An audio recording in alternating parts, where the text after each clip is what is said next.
علمی point number 1 وہ یہ ہے کہ ہم مسلمانوں کا یہ بنیادی عقیدہ ہے کہ یہ جو قرآن حکیم ہے یہ اللہ تبارک و تعالی کی کتاب بھی ہے اور اللہ کا کلام بھی ہے۔ باقی جتنے بھی اس سے پہلے صحائف نازل ہوئے یا کتابیں، ان کے بارے میں کلیم ہے کہ وہ اللہ کی کتابیں ہیں،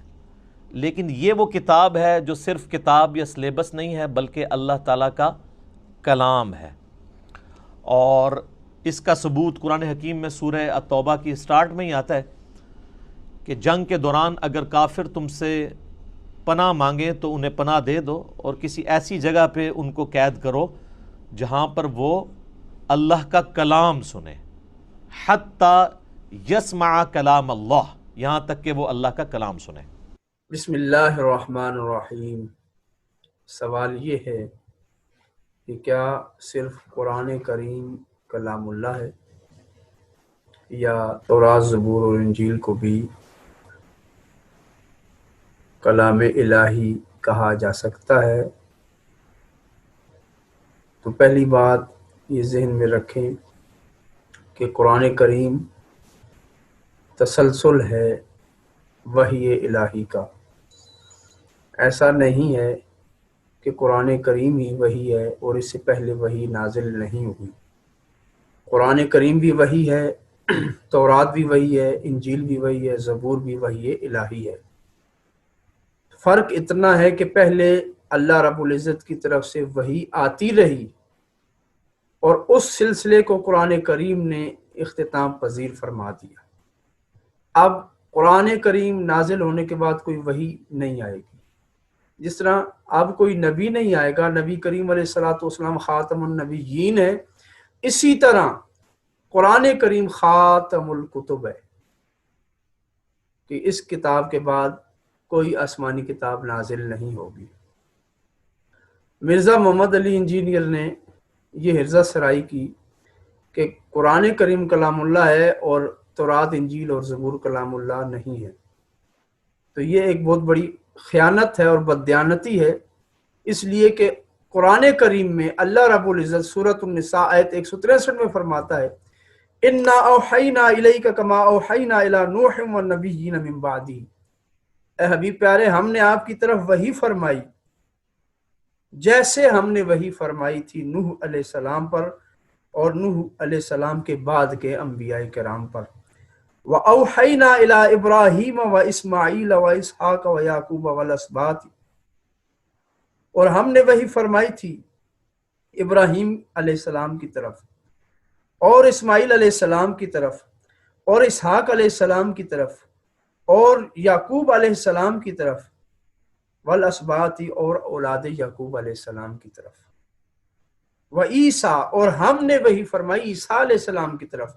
وایوب اور ایوب علیہ السلام کی طرف، ویونس اور یونس علیہ السلام کی طرف، وہارون اور ہارون علیہ السلام کی طرف، وسلیمان اور سلیمان علیہ السلام کی طرف، وآتینا داود زبورا اور ہم نے داؤد علیہ السلام کو زبور عطا فرمائی۔ سورۃ النساء کی آیت نمبر 163 واضح طور پر فرما رہی ہے کہ جس طرح قرآن کریم وحی الہی ہے، محمد الرسول اللہ صلی اللہ علیہ وآلہ وسلم پر وحی الہی نازل ہوئی بعین ہی، اسی طرح نوح علیہ السلام پر وحی آئی، انبیاء کرام پر آئی، یونس علیہ السلام پر آئی، ہارون علیہ السلام پر آئی، یعقوب علیہ السلام پر آئی، ابراہیم و اسماعیل علیہ السلام پر آئی، عیسیٰ علیہ السلام پر آئی، سلیمان علیہ السلام پر آئی، اور اللہ رب العزت نے قرآن کریم میں زبور جو داؤد علیہ السلام پر نازل ہوئی اس کا اس آیت میں بطور خاص ذکر فرمایا کہ ہم نے داؤد علیہ السلام کو زبور دی تھی۔ جب اللہ رب العزت زبور دینے والا ہے، اس کی طرف سے یہ کلام آیا تو یقیناً یہ بھی کلام الہی ہے۔ قرآن کریم سورۃ الانبیاء آیت نمبر 105 میں ارشاد ہوا وَلَقَدْ كَتَبْنَا فِي الزَّبُورِ کہ ہم نے یہ زبور میں لکھا تھا۔ اللہ رب العزت اس کتابت کی نسبت اپنی طرف جب فرما رہا ہے تو اس کا معنی یہ ہے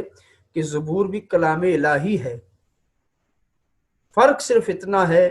کہ وہ بھی کلام الہی تھے، قرآن بھی کلام الہی ہے،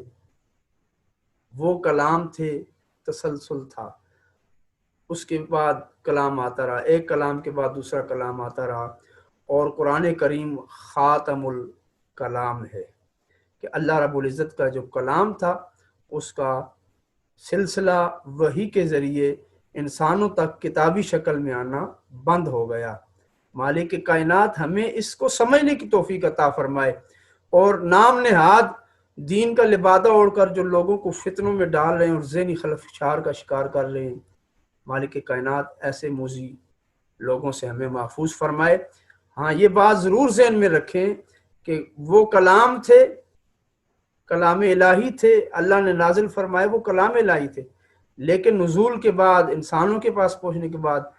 انہوں نے اس میں تحریف کر دی۔ لیکن واحد کتاب قرآن کریم ہے جو تحریف سے پاک ہے، اس میں تبدیلی نہیں ہوئی، اور بفضل خدا قیامت تک اللہ کی حفاظت میں رہے گی اور یہ تبدیلی سے محفوظ و مسعون رہے گی۔ اللہ رب العزت ہمیں قرآن کریم سمجھنے کی توفیق عطا فرمائے۔ وآخر دعوانا الحمدللہ رب العالمین۔